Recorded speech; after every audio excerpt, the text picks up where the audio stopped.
Assalamualaikum warahmatullahi wabarakatuh dan selamat malam. Sebelumnya perkenalkan nama saya Aisyah dengan NIM L0212311080 dan teman saya yang akan ikut mempresentasikan yaitu Nurul Ramadita L0212311056.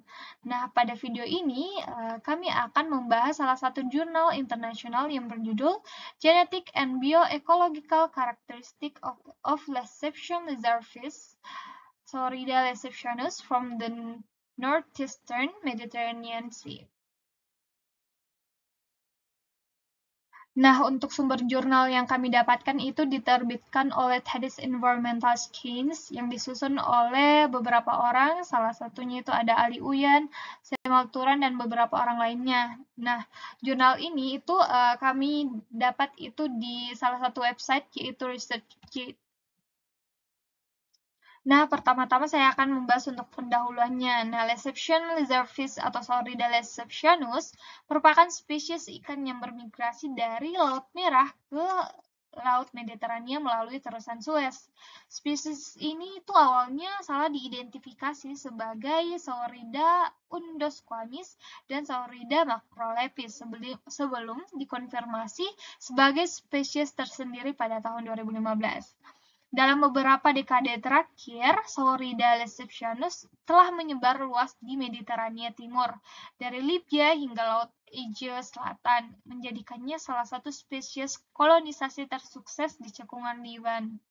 Nah, ikan ini umumnya itu ditemukan di perairan dengan dasar berpasir atau berlumpur pada kedalaman 20-100 meter dan memiliki nilai ekonomis yang cukup tinggi di perikanan Turki, terutama di Teluk Iskenderun, Mersin, dan Antalya. Nah, untuk tujuan penelitian ini bertujuan untuk mengkaji struktur genetik dan karakteristik bioekologi Saurida receptionus di Laut Mediterania Timur Laut. Analisis genetik dilakukan menggunakan sequencing mtDNA gen sitokrom B untuk mengetahui hubungan genetik antar populasinya. Selain itu, parameter pertumbuhan ikan ini dihitung berdasarkan hubungan panjang, berat, dan fungsi pertumbuhan von Bertalanffy. Hasil penelitian ini diharapkan dapat memberikan wawasan dalam pengelolaan sumber daya perikanan berbasis ekosistem.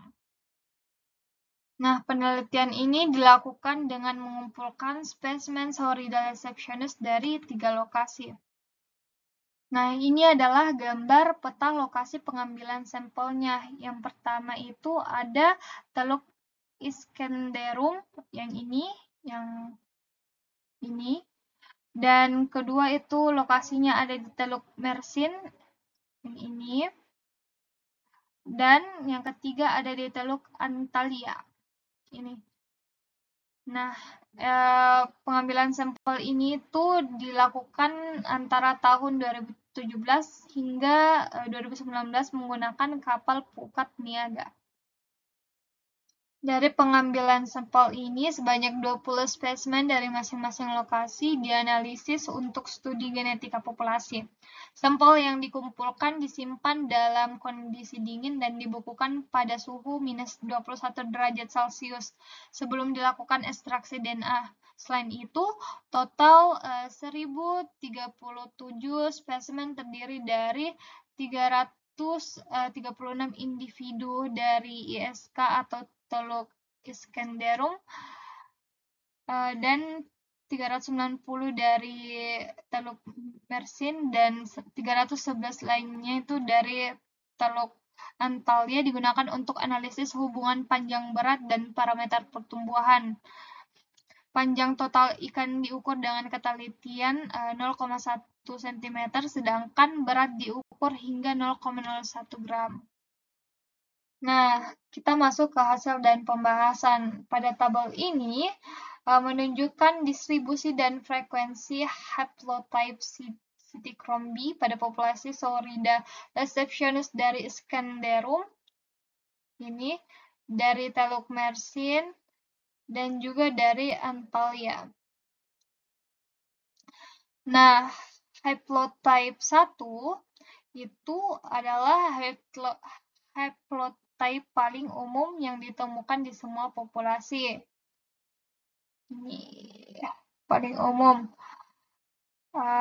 Sementara beberapa haplotype lainnya itu bersifat unik untuk wilayah tertentu yang dimana mencerminkan variasi genetik antar populasinya. Nah, untuk gambar 2 ini, untuk gambar 2 menampilkan penyebaran minimum spanning tree yang menggambarkan hubungan filatogenik antar haplotype Cytichrome B. Struktur ini tuh menunjukkan pola penyebaran dan kemungkinan adanya isolasi genetik atau aliran gen antar populasinya. Selanjutnya saya akan baca slide ke-9, yang dimana tabel 2 menyajikan jarak genetik antara populasi. Populasi Mersin dan Antalya memiliki perbedaan genetik terbesar 0,00626, sedangkan Iskenderun dan Antalya memiliki jarak paling kecil 0,0014. Populasi Mersin juga menunjukkan keragaman genetik tertinggi dibandingkan dua populasi lainnya. Kemudian gambar ketiga menampilkan pohon Negbor joining atau disingkat dengan NJ yang menggambarkan hubungan genetik antar populasi. Populasi Mersin terpisah dari Iskenderun dan Antalya yang berada dalam satu kelompok, menunjukkan perbedaan genetik yang lebih besar di antara populasi tersebut. Slide ke-10, gambar 4 menunjukkan hubungan panjang yang berat length weight relation LWR pada 3 populasi. Ikan dari Iskenderun dan Mersin mengalami pertumbuhan allometric positif B lebih besar dari 3, sedangkan ikan dari Antalya menunjukkan pertumbuhan allometric negatif B kurang dari 3. Perbedaan ini mencerminkan variasi dalam kondisi lingkungan dan sumber daya makanan di setiap lokasi. Jadi selanjutnya masuk di hasil dan pembahasan. Hasil analisis genetik menunjukkan bahwa terdapat 12 gaplotip yang terbesar di 3 populasi yang diteliti. Dengan populasi Mersin memiliki keanekaragaman nukleotida tertinggi, sementara populasi Iskenderun yang terendah. Analisis jarak genetik menunjukkan bahwa perbedaan genetik tertinggi ditemukan antara populasi Mersin dan Antalya, sedangkan perbedaan terendah terjadi antara populasi Iskenderun dan Antalya.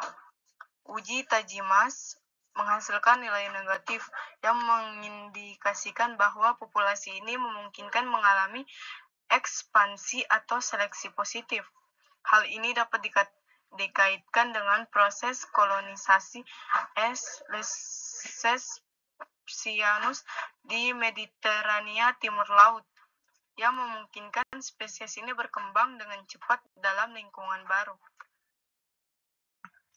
Dari segi parameter bioekologi, hubungan panjang berat menunjukkan pertumbuhan positif allometrik pada populasi Iskenderun dan Mersin, sedangkan populasi Antalya menunjukkan pertumbuhan negatif allometrik.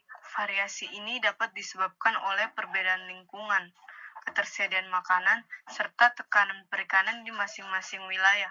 Nilai L tertinggi ditemukan pada populasi Antalya, ini menunjukkan bahwa individu dari wilayah ini cenderung memiliki ukuran maksimum yang lebih besar dibandingkan populasi lainnya.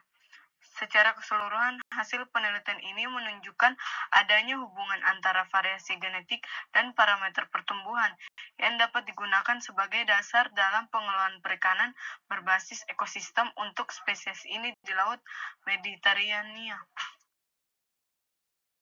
Terakhir, kesimpulan. Penelitian ini tuh merupakan studi pertama yang secara komprehensif menggabungkan analisis genetik dan bioekologi Saurida receptionus di Mediterania Timur Laut. Hasil penelitian menunjukkan adanya perbedaan genetik yang signifikan antar populasi, terutama antara Teluk Mersin dan Antalya. Selain itu, parameter pertumbuhan menunjukkan adanya variasi dalam pola pertumbuhan di setiap populasi yang memungkinkan dipengaruhi oleh faktor lingkungan dan juga tekanan perikanan. Dengan adanya perbedaan genetik dan variasi parameter pertumbuhan, hasil penelitian ini dapat dijadikan dasar dalam pengelolaan perikanan berbasis ekosistem. Pemantauan ini lebih lanjut diperlukan untuk memahami dampak eksploitasi terhadap populasi ikan dan untuk mengembangkan konservasi yang lebih efektif ke depannya. Nah, cukup sekian presentasi dari kami, kurang lebihnya mohon dimaafkan. Wassalamualaikum warahmatullahi wabarakatuh.